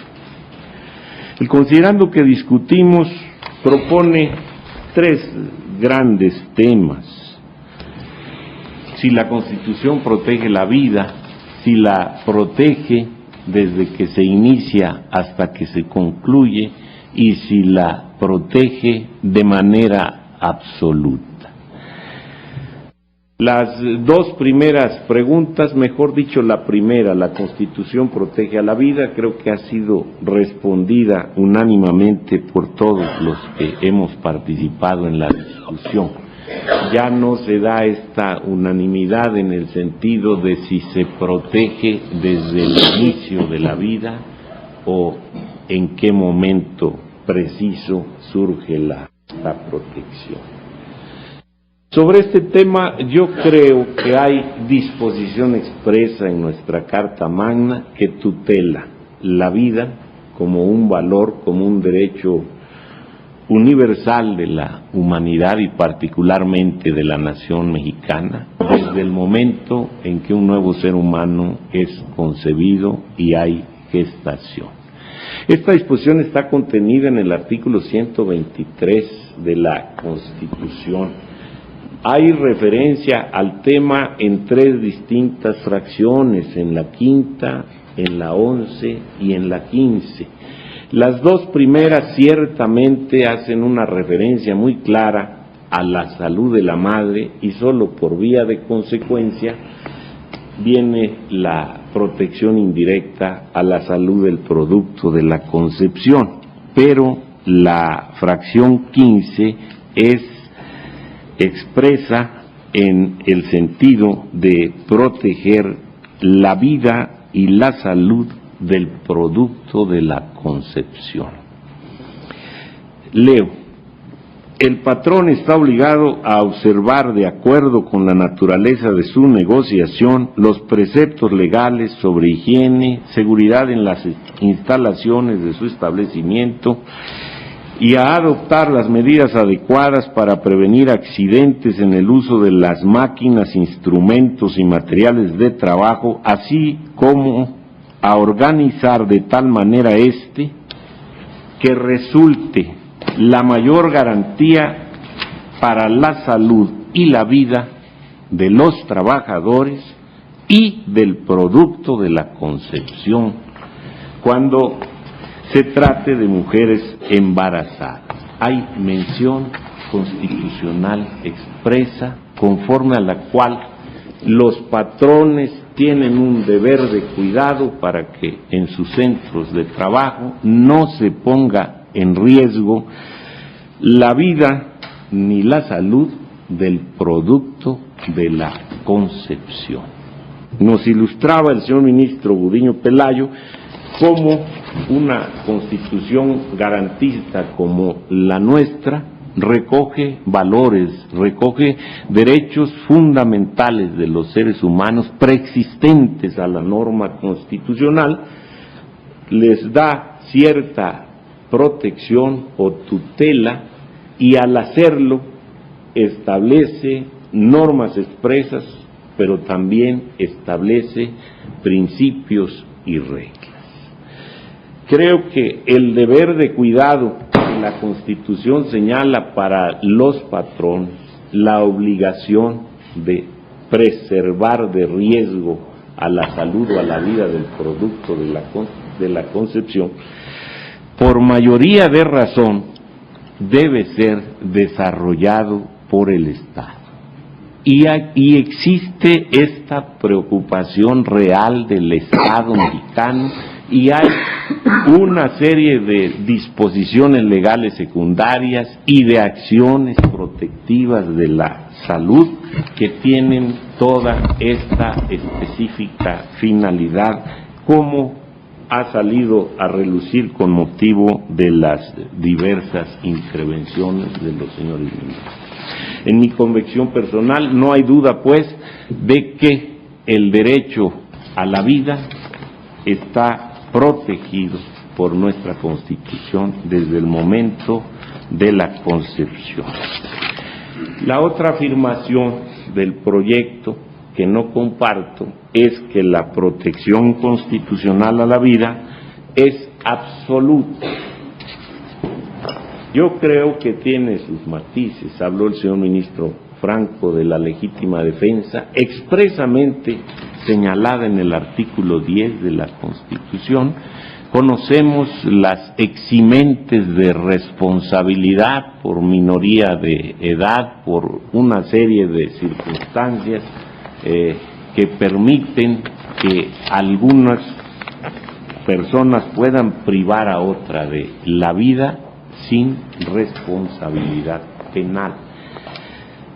En el caso que estudiamos, vemos cómo el Estado ha arropado con la protección de una norma penal el cuidado de la vida, particularmente de la vida de un ser humano en formación, al tipificar como delito el aborto.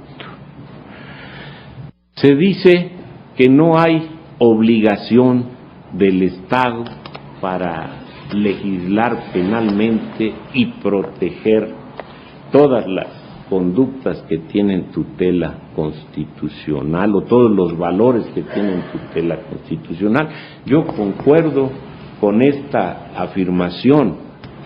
Nuestra Constitución establece el derecho a la estabilidad en el trabajo y nadie ha pensado en exigirle al legislador que tipifique como delito el despido injustificado de un trabajador por el solo hecho de que la protección de este derecho, estabilidad en el trabajo, es de rango constitucional. Pero hay delitos de derecho natural, que son aquellos que tienen que ver con la vida, la salud y la integridad del ser humano. Y en este sentido yo no imagino un código penal que no tipifique como delito al homicidio ni a las lesiones, que no tipifique como delito a la violación o a la privación ilegal de libertad, porque son actos de particulares que inciden directamente sobre valores humanos fundamentales. Otro tanto pienso del aborto. Son delitos que por sí solos se reconocen e identifican como tales. Hecha esta aclaración, creo que en relación con la vida hay un derecho humano universal que se enuncia como procreación de la especie y que tiene tutela constitucional. Hay un derecho humano del concebido, al margen de que sea o no persona, al margen de que México haya hecho reserva al suscribir la conferencia o pacto, la Convención Interamericana de Derechos Humanos, para decir, cuando se dice en esta convención por regla general se protegerá desde la vida desde el momento de la concepción, debo entender que no es una obligación que asume el Estado mexicano de hacerlo siempre así, máxime que esta decisión es responsabilidad de cada una de las entidades que conforman a nuestro país. Por encima de esto está el precepto constitucional que he leído, que da protección a la vida y a la salud del ser humano, concebido en estado de gestación. Hay otra norma a la que se ha aludido que también atribuye derecho, así sea en potencia, al ser humano concebido, norma constitucional, aquella que le reconoce nacionalidad mexicana cuando ha sido concebido en un determinado momento histórico de nuestro tiempo. Hay pues derechos constitucionales para el concebido y también hay derechos humanos fundamentales para la mujer. En el caso concreto me referiré particularmente a la mujer embarazada. Y mi intervención está muy lejos de querer ser sexista. Es una reverencia necesaria a la mujer porque es la única que tiene estas posibilidades de embarazo. ¿Cuáles son los derechos de la mujer que están en juego? Se dice que están en juego el derecho de maternidad, la libre disponibilidad de su cuerpo y el derecho a forjarse un plan de vida propio, personal, que puede entrar en colisión con el nacimiento de un nuevo ser humano gestado en su vientre. Los derechos, pues, del nasciturus son solamente la vida y la salud. Los de la mujer en torno a la maternidad y al problema que enfocamos son estos tres: disponibilidad de su cuerpo, maternidad y plan de vida personalmente, propiamente diseñada. ¿Qué deberes tiene el nasciturus para gozar de estos derechos? Ninguno. Simplemente es, pero no puede ser sujeto de ningún deber. ¿Qué deberes tiene la madre para ejercer la maternidad en los términos del artículo 4 de nuestra Constitución y para poder diseñar un plan de vida propio? Veamos con cuidado la Constitución. El artículo 4 nos dice: toda persona tiene derecho a decidir de manera libre, responsable, enfatizo esta palabra, responsable e informada sobre el número y espaciamiento de sus hijos. Hay pues libertad para ejercer el derecho de maternidad, pero también hay una condición señalada expresamente en nuestra Constitución, y aquí difiero un poco de la intervención de la señora ministra Luna Ramos. Es cierto que nuestra Constitución, por regla general, otorga derechos a los gobernados e impone deberes, obligaciones a las autoridades.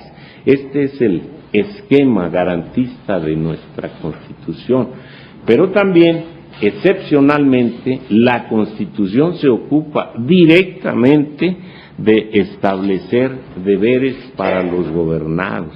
Cuando el artículo 2 prohíbe la discriminación, este es un mandato para todos nosotros los gobernados, no solamente para las autoridades.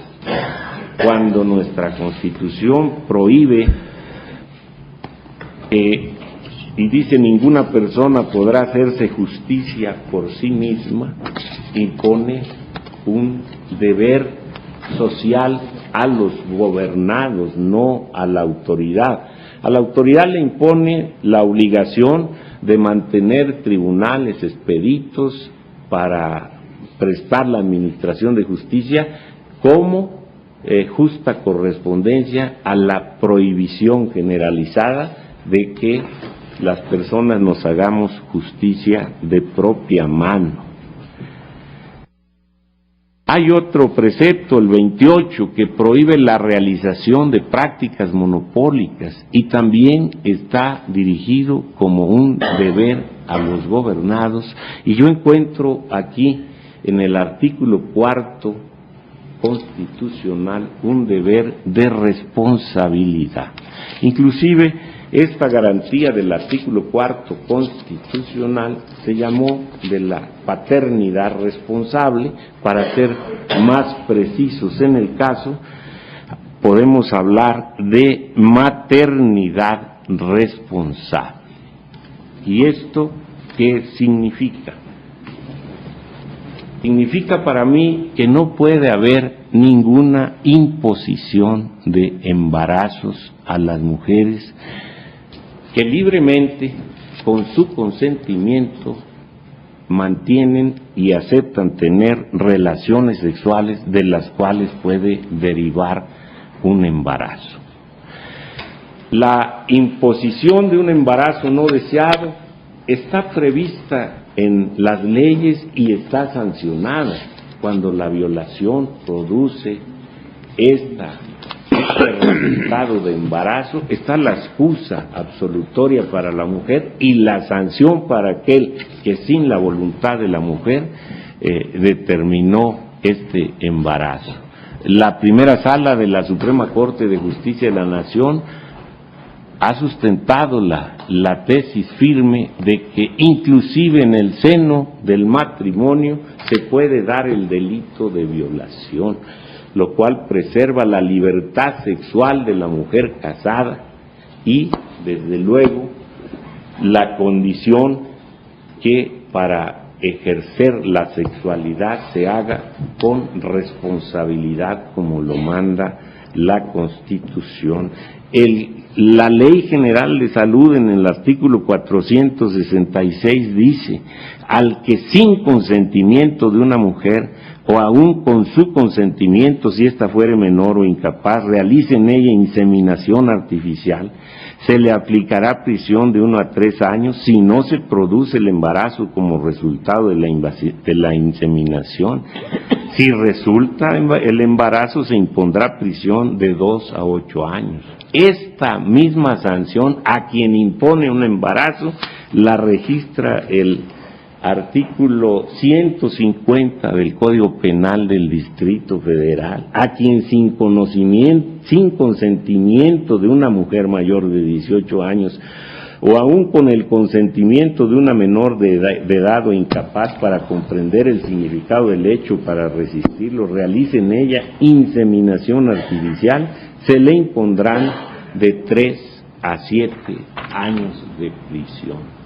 Inclusive el caso de relaciones sexuales con menores de 18 años se ha equiparado a violación o a otro tipo de delito punible. Entonces, hablar de embarazos impuestos es desconocer toda esta protección que la Constitución y las leyes secundarias le dan a la mujer para que libremente sostenga, ejerza su libertad sexual, de la cual, como lógica consecuencia, pueden resultar embarazos. No hay, desde mi punto de vista, posibilidad constitucional ni legal de imposición de embarazos. Se habla de que los embarazos pueden afectar el plan de vida de las mujeres, pero el plan de vida, en cuanto tiene relación con el ejercicio de la sexualidad, tiene que ser también un plan responsable y no un plan de vida generado de momento sin previsión alguna en relación con el embarazo. La Escuela de Enfermería Militar, por ejemplo, prohíbe que sus estudiantes se embaracen durante todo el plazo de duración del curso. Eso es un plan de vida. Quien quiere estudiar esta carrera determina anticipadamente no embarazarse, y hay muchas maneras de evitar el embarazo. Ya se ha hablado de ellas, son los métodos anticonceptivos abundantes, publicitados en medios masivos de comunicación social, ofrecidos gratuitamente por las instituciones de seguridad social a la población abierta de mujeres mexicanas, rogados en algunos casos para ser aplicados los dispositivos extrauterinos, para que se usen protectores o condones en las relaciones sexuales. Tuvimos el caso de la píldora del día siguiente, donde no se llegó a admitir la promoción correspondiente, pero hay una gran cantidad de métodos anticonceptivos que son, desde mi punto de vista, del pleno conocimiento de la población femenina abierta. Entonces, en mi ánimo personal, al hacer esta ponderación de intereses, tomo muy en cuenta que no hay imposición de embarazo, sino en todo caso ejercicio no responsable de la libertad sexual de la mujer. También pesa en mi ánimo, y ya lo dije, el conocimiento público altamente difundido de los métodos anticonceptivos. Se dice por los defensores de esta ley que despenaliza el aborto, a mí me lo dijeron, que la despenalización del aborto permite brindar a las mujeres en este trance la debida atención médica, en vez de que clandestinamente acudan a sitios totalmente inadecuados a practicarse el aborto.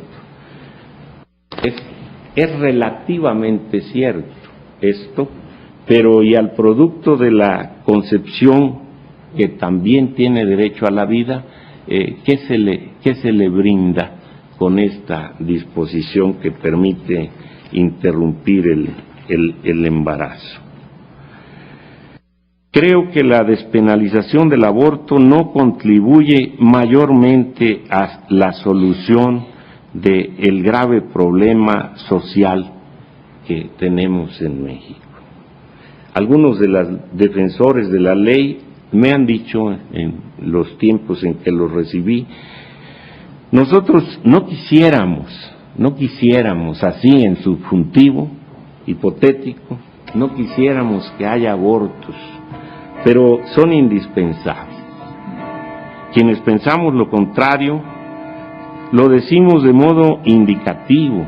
Nosotros no queremos que haya abortos porque no son indispensables para corregir el problema social que ciertamente padecemos.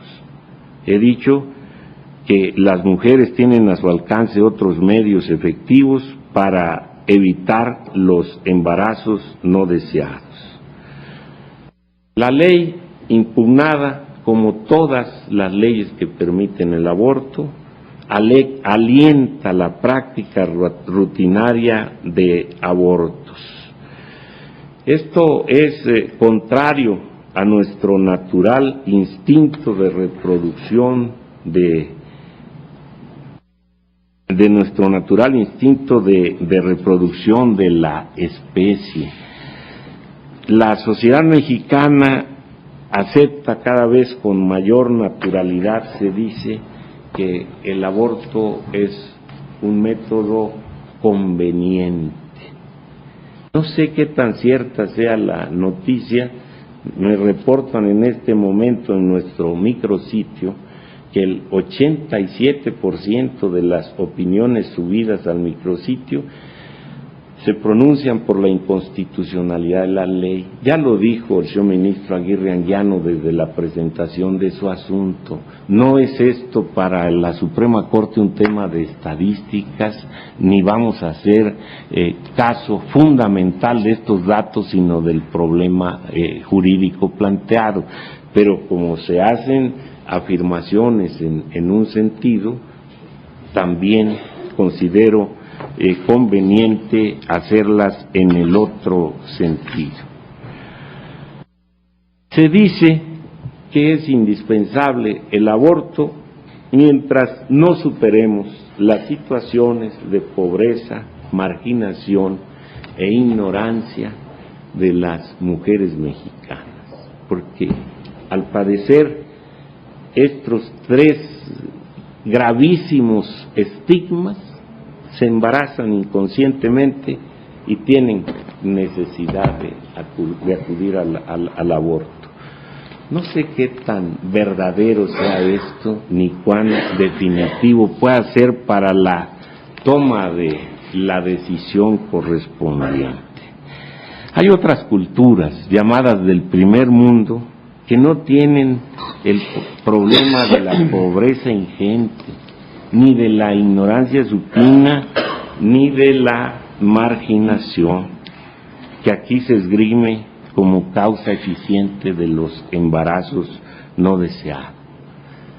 Estas culturas también han despenalizado el aborto, primero tibiamente, con condiciones, con requisitos como los plazos y opiniones médicas previas, pero después avanzan hacia un derecho irrestricto de libre disposición para las mujeres.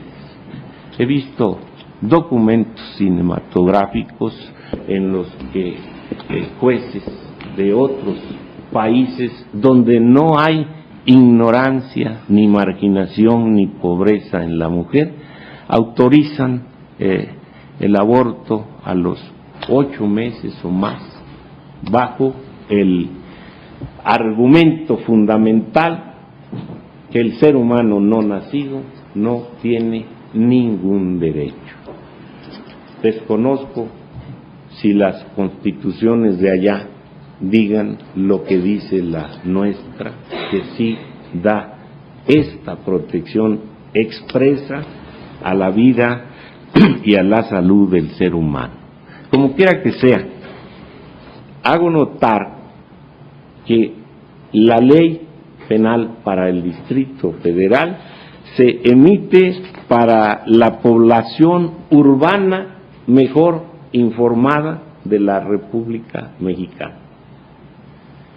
Y hago notar mi percepción de que en los medios rurales y de pobreza el aborto es un accidente y nunca una decisión tomada porque se afecte la economía de la familia o el plan de vida de la futura madre.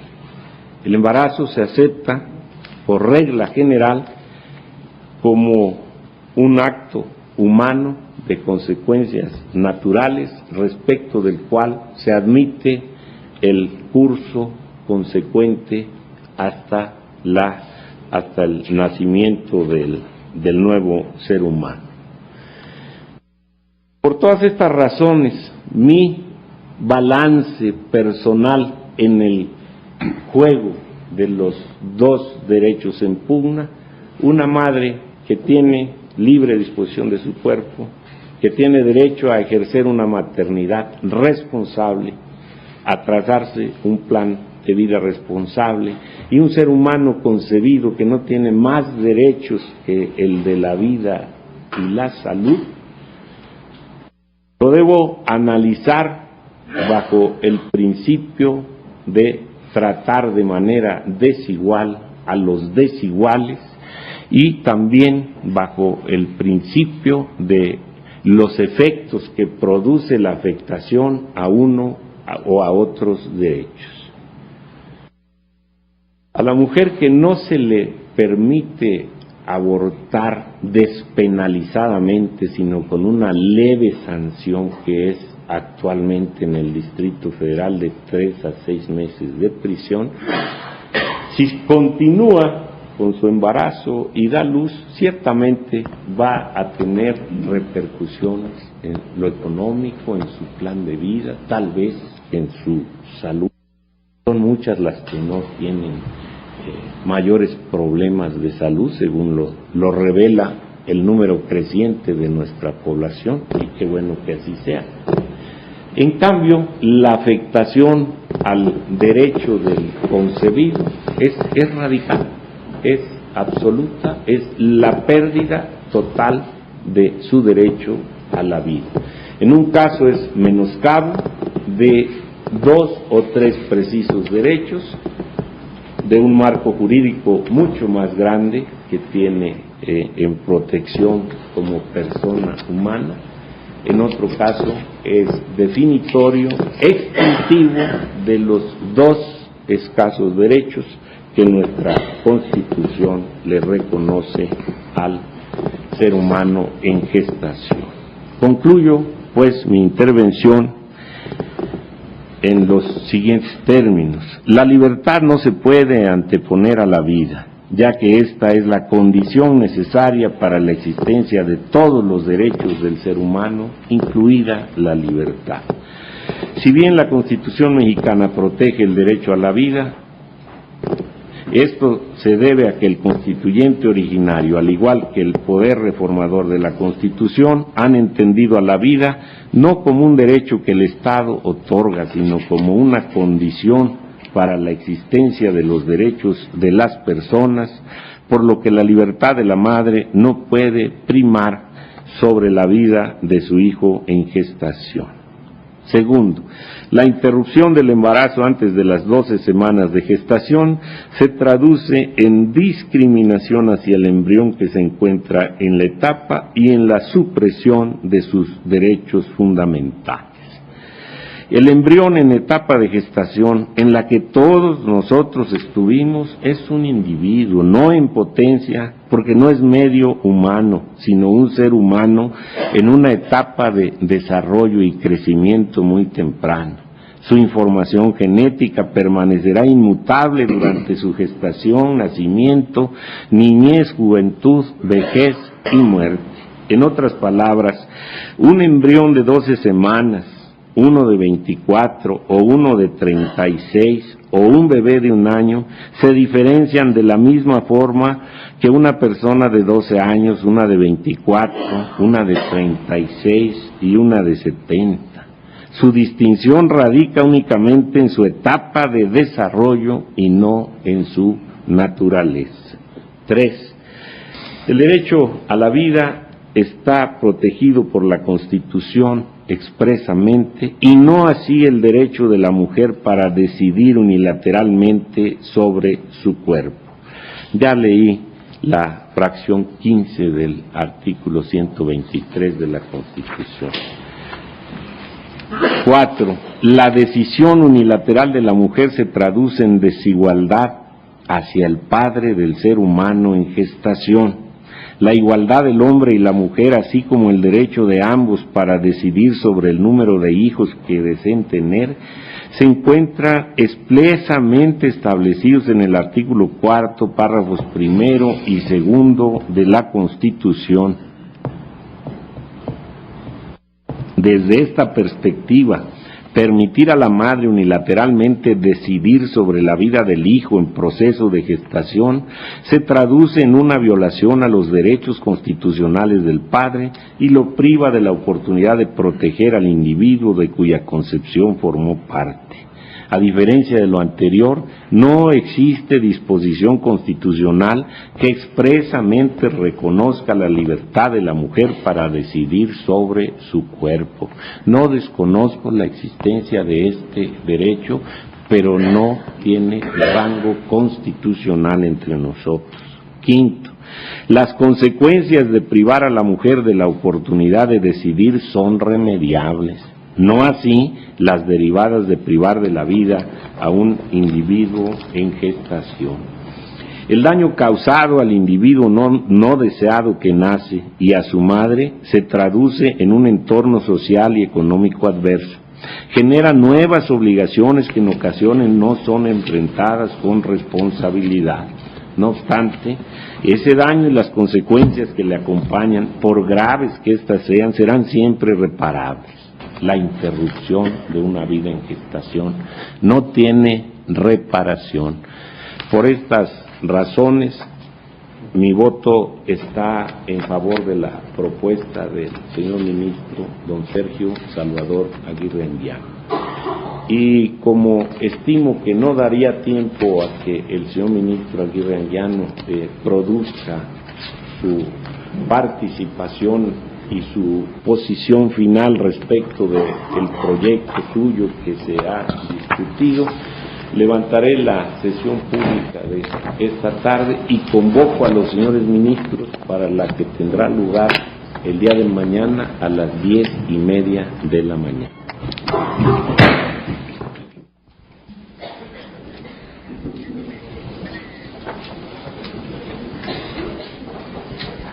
Estamos en la parte final de esta sesión del Pleno del Tribunal Constitucional de nuestro país, donde el Pleno resuelve acerca de las acciones de inconstitucionalidad 146 y 147 diagonal 2007 que se encuentran acumuladas, promovidas por el Procurador General de la República y por el Presidente de la Comisión Nacional de los Derechos Humanos respecto de este decreto emitido el 26 de abril del año 2007 en el que se presentan reformas al Código Penal y a la Ley de Salud, ambos del Distrito Federal. En este momento, los ministros analizan los diversos conceptos de invalidez planteados en las acciones, en mucho el derecho a la vida que fue planteado en estas acciones y que a la luz de la Constitución política de nuestro país están analizando los ministros. Continuaremos con ustedes en la siguiente sesión ordinaria del Tribunal Constitucional de nuestro país. Agradecemos su atención. Mil gracias.